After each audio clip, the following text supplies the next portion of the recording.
Bonjour à tous, c'est Christophe Bonnefond de RSE et compagnie.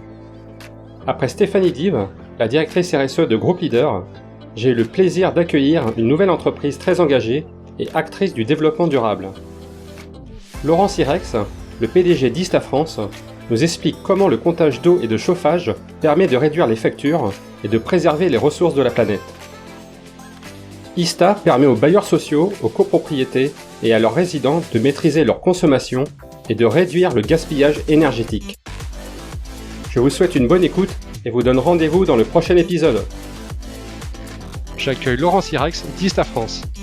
Salut Laurent. Bonjour Christophe. Bienvenue dans le podcast. Merci. Tu es donc le CEO d'Ista France, le président d'Ista France. Oui, c'est bien ça. Ista France est le leader du comptage d'eau et chauffage dans l'habitat collectif, social et privé. Est-ce que tu peux nous en dire un peu plus sur la société et ses services ?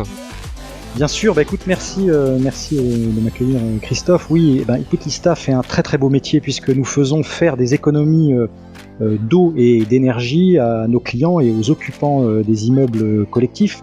Alors peut-être pour te donner quelques éléments de contexte, en fait, il faut savoir que l'eau et l'énergie sont deux postes clés du budget des ménages français et on estime qu'elles représentent à peu près 50% des charges annuelles sur un patrimoine. Et cette réalité forte dans l'habitat individuel et encore davantage dans l'habitat collectif où les consommations ne sont parfois pas maîtrisées parce que en fait, les gens habitant dans les immeubles collectifs, on va le voir tout à l'heure, n'ont pas toujours la possibilité de payer leur consommation selon leur consommation réelle de chauffage et d'eau. Et pourtant, si je te donne quelques chiffres, tu vas vite comprendre. Notamment sur l'eau, un Français en moyenne consomme 150 litres d'eau par jour. Globalement, pour un logement qui est de 2 à 3 personnes, c'est environ 120 mètres cubes d'eau par an. C'est 600 € par an, donc c'est quand même conséquent. Et au travers des services qu'on propose, et on va en parler, on permet de faire des économies qui vont de 15 à 25%. Donc c'est important sur le budget et pour la planète. Et le chauffage, c'est aussi un très gros poste puisque on est à peu près pour un logement moyen de 3 pièces, si tu veux, à pas loin de 1 000 € de consommation par an pour le chauffage. Et nos services aussi, ici, permettent des économies en moyenne supérieures à 15%, entre 15 et 25% selon une étude ADEME. Donc on voit très clairement que finalement, dans nos métiers, quand on individualise, c'est-à-dire au lieu de faire une répartition au mètre carré ou au tantième, lorsqu'on met des appareils de mesure, eh bien, on paye ce qu'on consomme vraiment, on fait donc des économies, et donc ces économies se retrouvent dans notre budget. Voilà. Donc face à ces enjeux, si tu veux, et aussi en réponse globalement à la transition énergétique et à toutes les directives européennes d'ailleurs qui sont arrivées sur ce sujet, nous on propose des solutions innovantes, notamment des solutions de type habitat intelligent pour économiser des ressources. Alors, qu'est-ce qu'on fait ? Ista fabrique et installe des instruments de mesure qui mesurent la consommation réelle en eau et en chauffage des habitants, avec pour objectif de répartir les charges entre chaque logement au réel afin de faire des économies. Mais on va aussi plus loin parce qu'au travers de nos innovations, et on aura l'occasion d'en parler, on peut faire d'autres économies grâce par exemple à des alertes fuites ou à diverses alertes. Ista mène aussi une politique de sensibilisation auprès du grand public, notamment pour préserver au quotidien les ressources, et je vais en reparler. Et enfin, les produits d'Ista, finalement, globalement, assurent la transparence des consommations d'eau et d'énergie, permettent aussi de sensibiliser les occupants. On le fait aussi au travers de leaflets que l'on donne aux occupants quand on va installer les compteurs dans leur logement. On leur donne des leaflets qui leur permettent de voir comment ils vont faire des économies d'eau ou des économies de chauffage. Voilà. Enfin, grâce à ça, pour résumer, le citoyen devient en fait un consommateur et participe, s'implique individuellement, réduit les émissions de gaz à effet de serre, réduit ses consommations d'eau et en même temps fait des économies substantielles. À quel type d'organisation donc vous adressez ? Écoute, en fait, nos clients, on a deux grands types de clients que l'on adresse. Les premiers sont les copropriétés, avec en particulier les syndics de copropriété. Et puis on travaille aussi avec dans l'habitat social, bien sûr, donc les bailleurs sociaux. Et Ista globalement accompagne les gestionnaires d'immeubles, que ce soit les bailleurs sociaux ou les syndics, mais aussi les résidents, bien sûr, propriétaires ou locataires, dans la maîtrise de leur consommation d'eau et de chauffage. Et peut-être pour peut-être donner quelques éléments aussi sur ce marché globalement du logement en France, essayer de comprendre un peu comment se situe, c'est quoi les immeubles collectifs dans l'ensemble des logements en France. Si tu veux, pour faire simple, alors les chiffres sont voilà, précis, mais pas forcément au pourcentage, au pourcent près, mais en gros, on a 35 millions de logements en France. D'accord. Ces logements, ce sont soit des maisons individuelles, soit des immeubles collectifs. Sur ces 35 millions, 20 millions sont des maisons individuelles. Donc on voit qu'en France, on a quand même une majorité de maisons individuelles. Et 15 millions sont des logements collectifs, hein, c'est-à-dire des immeubles, des copropriétés, l'immense majorité, hein, à peu près 11 millions, et des bailleurs sociaux, à peu près 4 millions de logements. Donc voilà, nous on travaille sur cette partie-là, et notre métier, c'est vraiment l'habitat collectif qui a cette particularité, cet habitat collectif, notamment pour le chauffage collectif, puisque quand tu es dans une maison, si tu veux, par exemple, tu vas avoir un chauffage au gaz, tu vas avoir ta propre chaudière. Souvent, quand tu es dans un immeuble collectif, il va y avoir un chauffage collectif, donc une seule chaudière pour l'ensemble des logements. Et là, eh bien, finalement, pour pouvoir répartir les consommations de chacun des logements, eh ben, il faut mettre des instruments de mesure dans les logements, et c'est là qu'ISTA intervient. Pareil pour l'eau, hein, l'eau c'est pareil. Si on veut pouvoir individualiser les consommations d'eau de chaque logement, il faut installer des compteurs dans chaque logement. Et c'est là qu'ISTA intervient. Très bien et merci pour ces informations, hein, puisque de mon côté, moi je suis complètement, je dirais presque novice, hein, sur la thématique, énergétique, hein, donc c'est super, hein. Moi j'ai appris beaucoup de choses, notamment en préparant, cet épisode et puis en regardant ce qu'il y avait comme information, sur le site. Est-ce que tu connais l'impact d'ISTA, de ses services sur les entreprises, clientes et sur les particuliers, les résidents, de ces logements?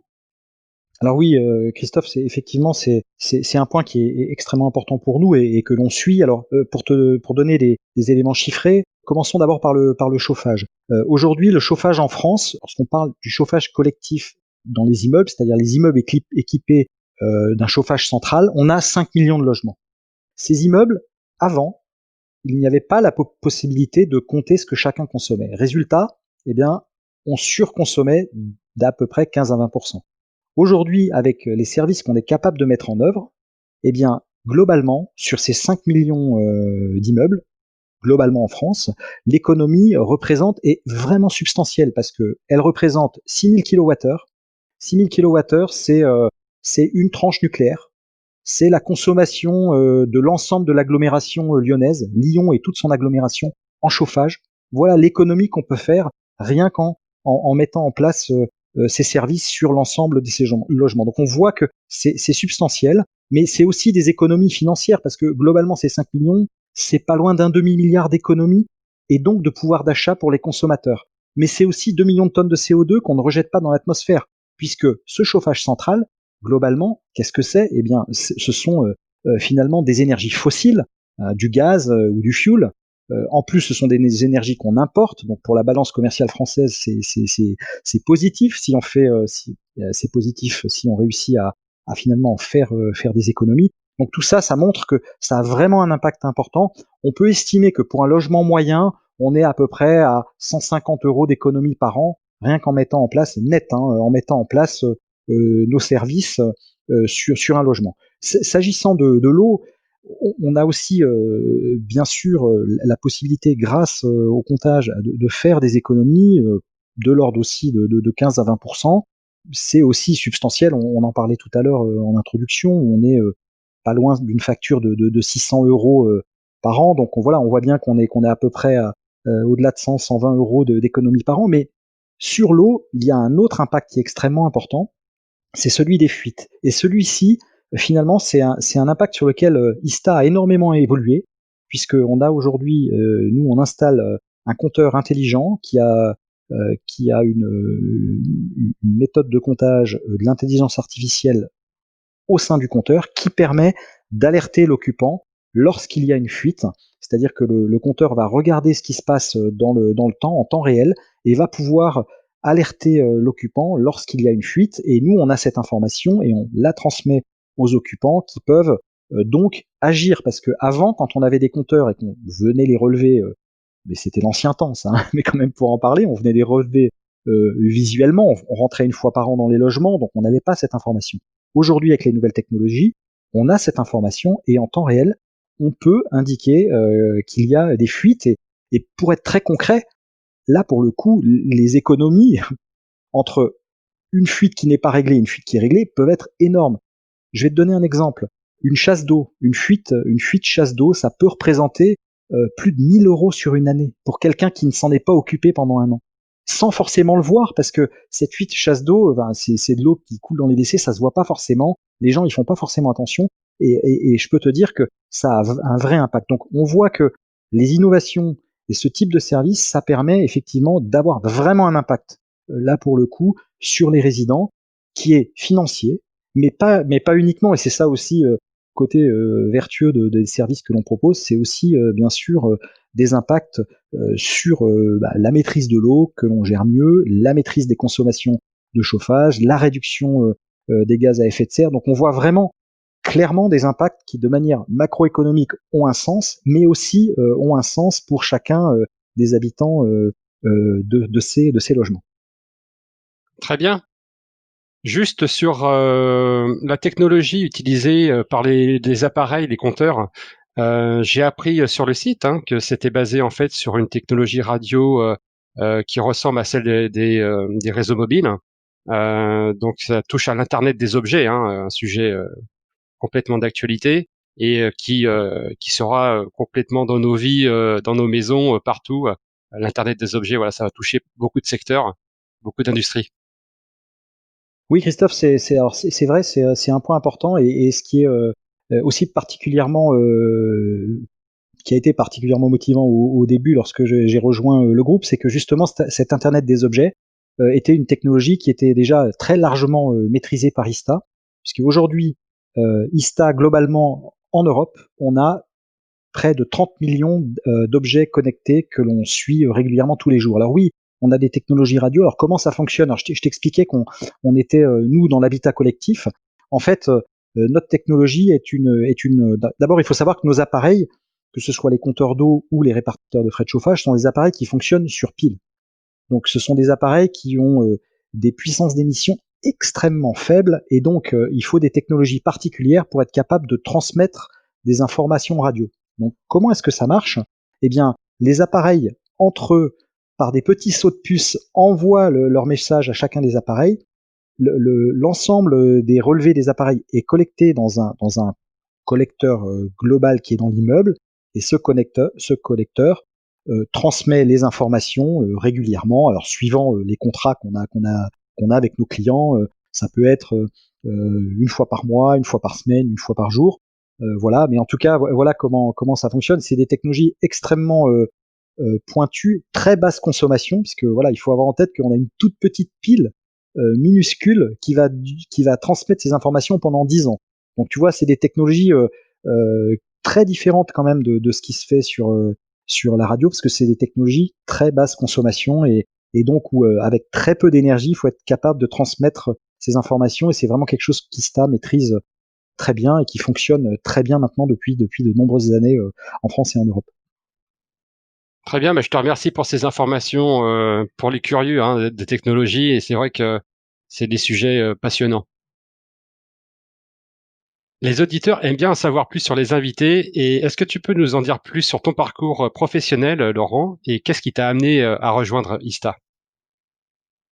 Ah oui, bah écoute, avec plaisir, Christophe. Bon, je pense d'abord, je crois, enfin, je pense un petit peu de manière assez réaliste. Finalement, chaque parcours est lié aussi à ce qui a pu se passer dans mon enfance, forcément, et ça a un impact chez moi en tout cas. Et en tout cas, dans mon parcours, j'ai toujours fait en sorte de rester proche de mes valeurs, en accord total avec mes valeurs, qui sont des valeurs humaines, mais aussi des valeurs de performance, des valeurs de compétitivité, mais aussi d'innovation, d'écoute.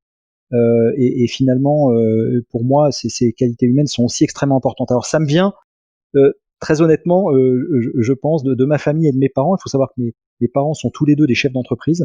Donc depuis toujours, que ce soit mon père ou ma maman, tous les deux ont chacun dirigé des entreprises. Et pour la petite histoire, mon père qui a fêté ses 80 ans il y a quelques semaines vient juste de lâcher son entreprise, c'est-à-dire qu'il était encore à la tête de son entreprise jusqu'à il y a pas très longtemps, jusqu'à il y a quelques semaines. Donc tout ça pour dire qu'effectivement, je suis dans un univers qui forcément m'a donné un certain nombre de valeurs, et pour moi ça a été assez important. Au travers de mes études, bah, moi je suis j'adore la science, j'adore la technique, donc forcément je me suis destiné à une carrière d'ingénieur, comme de nombreuses personnes en France. Je suis passé par les classes préparatoires, maths sup, maths spé, j'ai fait les arts et métiers, une grande école d'ingénieurs, qui m'a aussi beaucoup marqué parce que dans mon parcours, ça correspondait bien à mes valeurs, parce que c'est une école, certes, élitiste, parce que c'est une grande école, mais c'est quand même une école avec des valeurs fortes, des valeurs humaines fortes, où on apprend aussi finalement à ces futurs managers et grands dirigeants de rester des gens humbles, proches du terrain et capables de diriger. Et je pense que j'ai beaucoup appris. Alors pour la petite histoire aussi, aux arts et métiers, je me suis aussi beaucoup investi. J'ai créé d'abord la junior entreprise des arts et métiers qui s'appelle Élan, élèves entreprises arts et métiers. On en a fait ensuite une fédération avec les 6 centres arts et métiers. Et puis j'ai aussi été, et ça a été important dans mon parcours, élu président des élèves pour l'ensemble de l'école des arts et métiers. Donc c'est quand même conséquent parce que c'est 3500 élèves.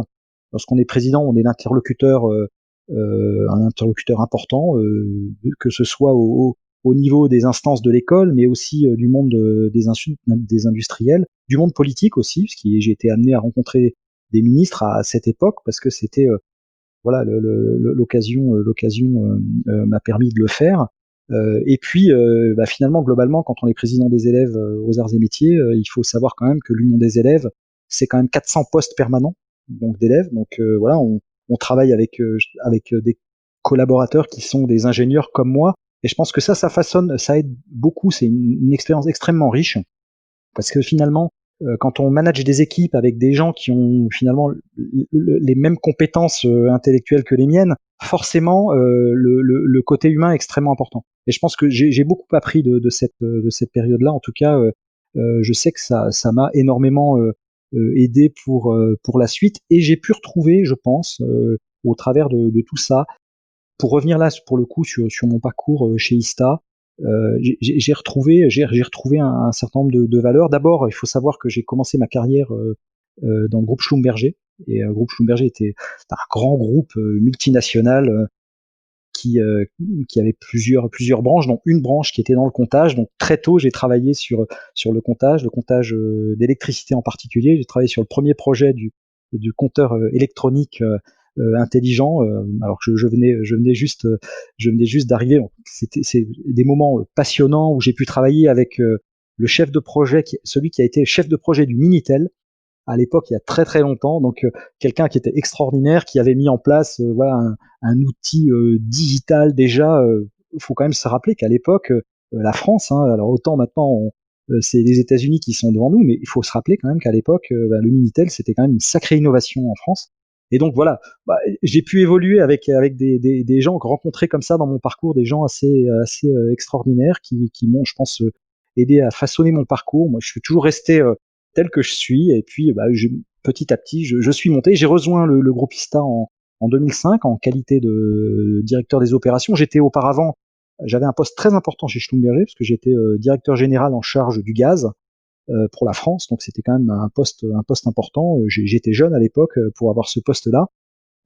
Et donc voilà, je suis reparti sur une autre aventure avec Ista, parce que j'ai été là pour le coup, alors que j'étais plutôt dans une carrière qui était industrielle au départ, hein, puisque Schlumberger, on fabriquait des compteurs d'électricité en particulier. J'ai commencé par travailler par ça, et puis dans mon activité chez Schlumberger, j'ai évolué et j'ai demandé à créer des activités de service. Et donc j'ai développé un centre de service, ça s'appelait le service client, qui a développé des services sur les compteurs d'électricité, d'eau et de gaz. Et j'ai créé une activité partie de rien, qui est montée à plus de 150 personnes. Et ça m'a donné vraiment une vraie appétence pour le service. Et donc j'ai décidé de rejoindre le groupe ISTA, qui était là pour le coup un groupe qui faisait du développement de produits, mais aussi beaucoup de services. C'est surtout ça, ce que l'on fait, ce que j'ai expliqué tout à l'heure dans les logements collectifs, c'est finalement c'est nos équipes, c'est nos équipes qui interviennent. On est près de 800 qui interviennent dans les logements concrètement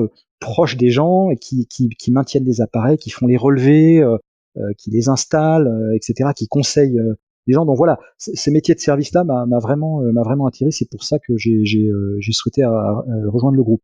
Et puis, il y avait au travers de ce service aussi la possibilité d'innover. Et moi, qui suis quand même quelqu'un de voilà dans mon parcours voilà technique, ingénieur, j'aime énormément l'innovation. J'ai d'ailleurs, pour parler de revenir sur sur mes origines et mes parents, mon père est un chef d'entreprise qui a déposé plus d'une centaine de brevets, pas dans les technologies ISTA, mais dans les technologies de l'emballage. Et donc forcément, depuis tout petit, j'aime ça, j'aime l'innovation. Et chez ISTA, on a ça, on a les innovations dont j'ai pu parler sur, par exemple, la détection de fuite, sur effectivement les appareils radio et télérelevés dont on a parlé tout à l'heure. Donc, et aujourd'hui, plein d'autres innovations qui arrivent avec la digitalisation. Donc ça, c'est des choses qui me passionnent, que j'ai retrouvées.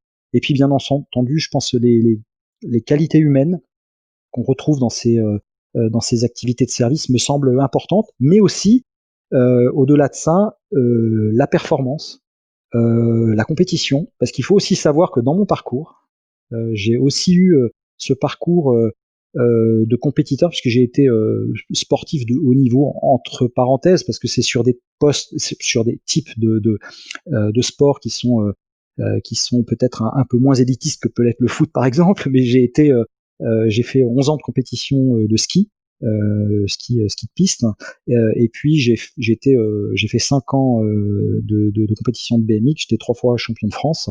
Donc voilà, j'ai quand même j'avais quand même quelques facilités, et puis je dirais, j'aime le sport, j'aime ce type de sport à risque, j'aime la compétition, et donc effectivement, au travers de ça, je me retrouve aussi finalement dans la performance. Mais il faut quand même avoir en tête que l'autre intérêt que je vois dans ce type de sport et la performance, c'est que ce sont des sports qui permettent aussi à quelqu'un comme moi qui aime le contact avec les gens, qui aime travailler avec ses équipes, de revenir vers moi et de me ressourcer aussi. Je pratique le surf par exemple, donc le surf dans l'eau qui est un sport extraordinaire, qui permet vraiment de se recentrer sur soi, et je crois que ce type de sport me permet aussi, après, en dehors du travail, je travaille beaucoup et j'aime ce que je fais, mais voilà, je pense que c'est aussi important d'essayer d'avoir un équilibre entre la vie professionnelle et la vie privée. Alors, je suis pas sûr que ma famille serait d'accord si je dis ça, parce que je pense qu'ils trouvent que je passe beaucoup de temps au travail, mais très clairement, c'est vrai que le fait d'être capable ou d'avoir certaines passions sur ces sports-là permet de me recentrer sur moi, et me permet alors aussi d'être sans doute meilleur quand la pression monte, et quand il faut être là pour les équipes. Je pense que c'est extrêmement important. Donc on voit bien quand même, et je pense que bon, que comme beaucoup, finalement dans son parcours, on a un lien entre ce que l'on est, entre son enfance, entre ce qu'on finalement ce qu'on aime faire, et tout ça finalement doit permettre de faire quelque chose de cohérent et qui a du sens. Et je pense que c'est ce que j'arrive à faire avec mes équipes au sein d'ISTA. Donc tu as une vie riche chez Ista, notamment. Et durant j'allais dire cette carrière, est-ce que tu as eu des opportunités pour travailler à l'étranger? Alors oui, oui, j'ai eu des opportunités, mais il se trouve que j'ai failli partir, par exemple, en Indonésie, et finalement je l'ai pas fait, parce que à l'époque, ça s'est joué à un moment où l'entreprise a changé d'actionnaire, et finalement, eh bien, c'est à ce moment-là que j'ai repris la responsabilité et la direction générale du gaz en France. Et sinon, j'allais partir effectivement à l'étranger, en Indonésie, dans une usine qui fabrique des compteurs électriques. Finalement, je l'ai pas fait, et voilà. Mais j'ai pu avoir d'autres aventures. En revanche, qui était fantastique dans ces groupes, et dans des groupes comme le groupe ISTA, c'est que c'est des groupes internationaux, et donc j'ai eu énormément d'échanges avec des gens de tous les pays du monde. Lorsque j'étais chez Schlumberger, on développait les premiers compteurs communicants, étaient développés à Oconee, dans une petite ville aux États-Unis. Et donc, voilà, j'ai été amené à me déplacer là-bas, à rencontrer les équipes. À l'époque, on n'avait pas Internet tout au début, et donc voilà, il fallait quand même se déplacer. Là, c'est un peu différent, mais en ce moment, mais effectivement, voilà. Donc je pense que c'est extrêmement riche parce qu'on s'enrichit aussi de ça. On s'enrichit autant des équipes et moi, et mes équipes pourront te le dire. Hein, je discute avec mes pairs, ceux qui sont avec moi, mon équipe, l'équipe de direction, mais aussi avec mes employés. Et donc, j'aime ça, j'aime le contact, et je trouve que aussi quand on est dans une entreprise internationale, avoir aussi ce côté culture différente, c'est extrêmement intéressant. Aujourd'hui, chez ISTA, on a nos collègues en Allemagne, chez lesquels on a notre centre de recherche. Bon, on travaille, c'est fantastique de travailler avec nos équipes en Allemagne. On est hyper complémentaires entre les Français et les Allemands. Voilà, les Allemands sont incroyables pour développer des produits. Et franchement, ils sont hyper performants, ils sont toujours à l'heure. Voilà, il y a des vraies qualités. Et puis, là, nous, on est un peu différents, mais on amène aussi notre côté cartésien, notre côté innovant, notre côté latin. Et voilà. Et donc, je trouve que effectivement, dans une entreprise internationale, ça, c'est extrêmement riche, et je suis extrêmement heureux voilà, tous les jours de parler anglais, tous les jours, avec mes collègues qui sont aussi mes collègues danois, par exemple.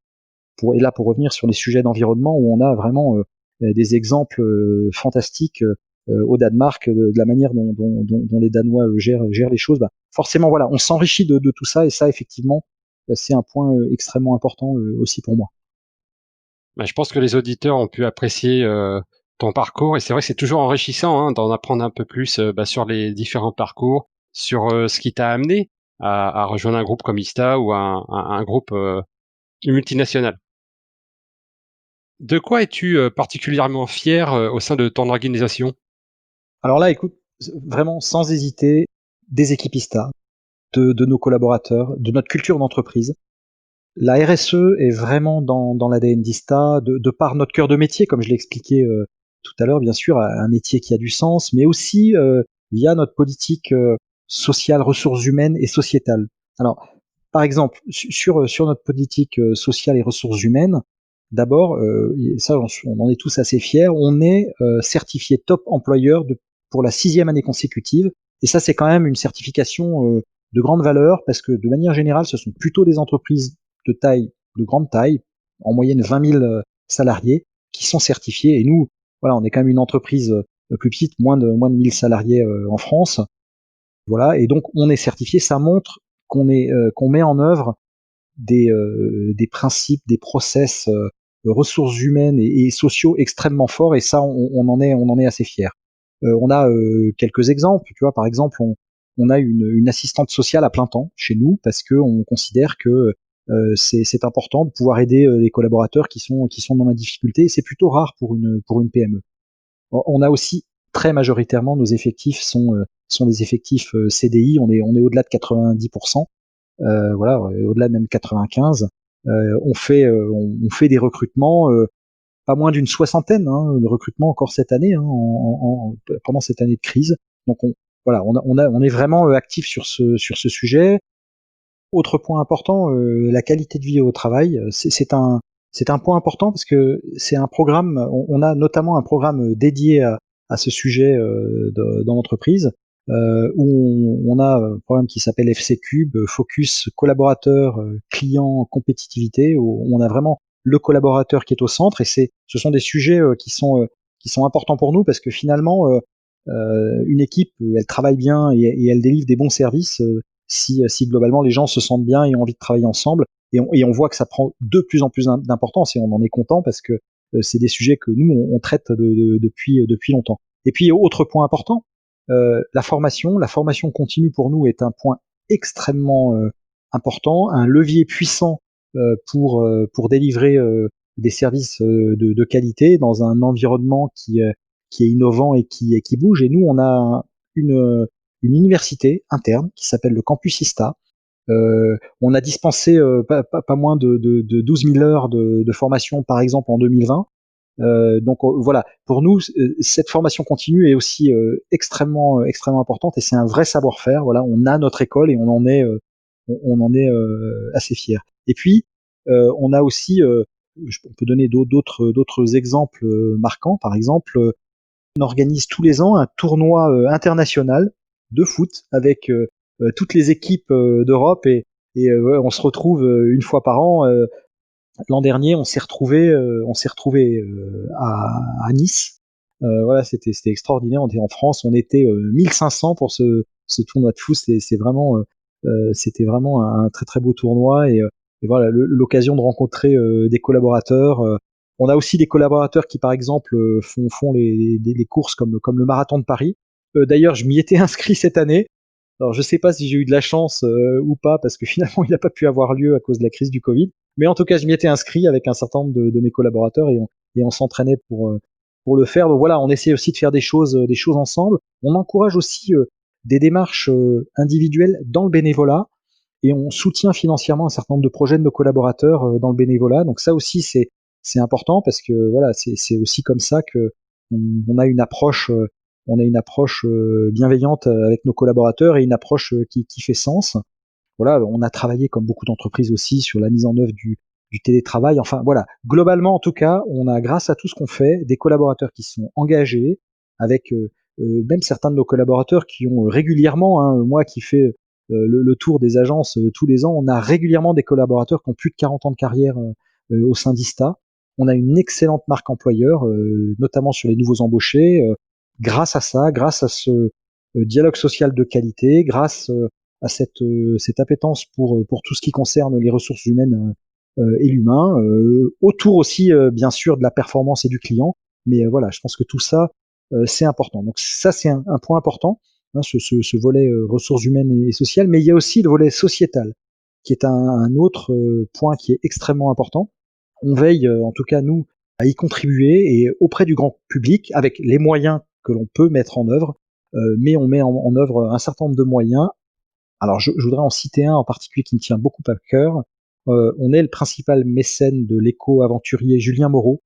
Alors Julien Moreau, vraiment, je vous invite à aller voir ce que fait Julien parce que c'est vraiment fantastique. C'est vraiment quelqu'un qui représente totalement la manière dont on voit les choses. Il réalise des exploits sportifs pour sensibiliser les jeunes, les enfants dans les écoles à la protection de l'environnement.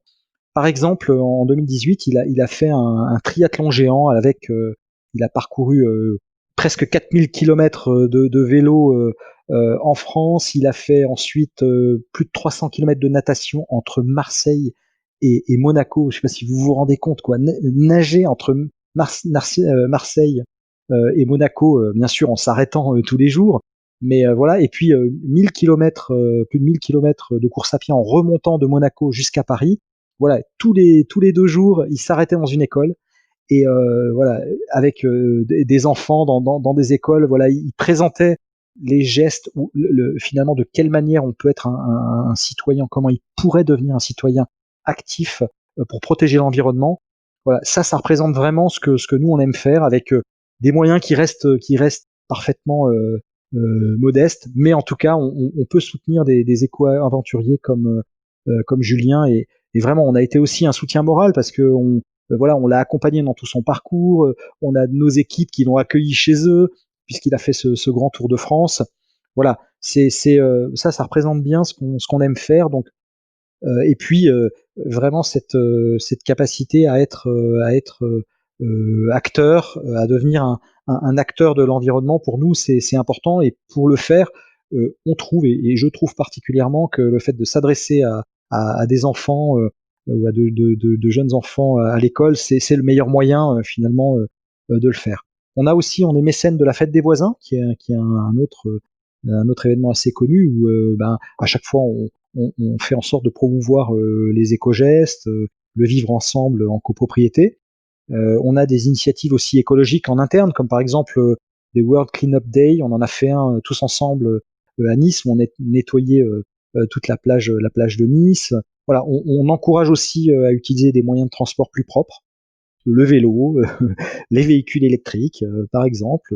Moi, personnellement, par exemple, j'utilise énormément le vélo et les moyens de transport en commun. Voilà, je suis président d'une entreprise, mais voilà, j'utilise beaucoup les transports en commun.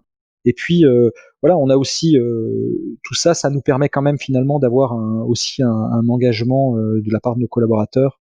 Et puis des initiatives qui viennent d'eux, qui répondent à leur quête de sens. Je crois que ça c'est aussi important. Nos collaborateurs ont suivi par exemple les exploits de Julien Moreau. Et pour eux c'était voilà, c'était important de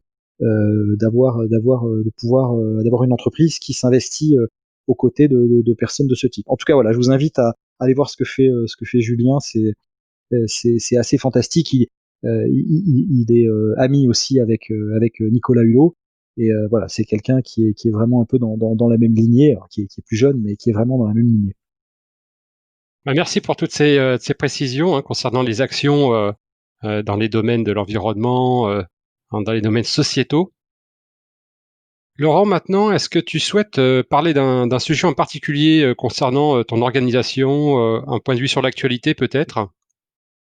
Bah écoute, oui, alors sur l'actualité, on va peut-être éviter les sujets des Covid parce que ça, on en a, on en parle beaucoup. Mais en tout cas, oui, je pense qu'il y a un sujet cette année qui me touche particulièrement et qui doit nous toucher, c'est que l'année 2020 a quand même été la plus chaude enregistrée en France depuis le début des mesures, hein, qui datent de début 1900, du siècle en fait. Le réchauffement climatique, là, on sent que vraiment clairement, et je pense qu'on en a pris conscience, il en est à son paroxysme.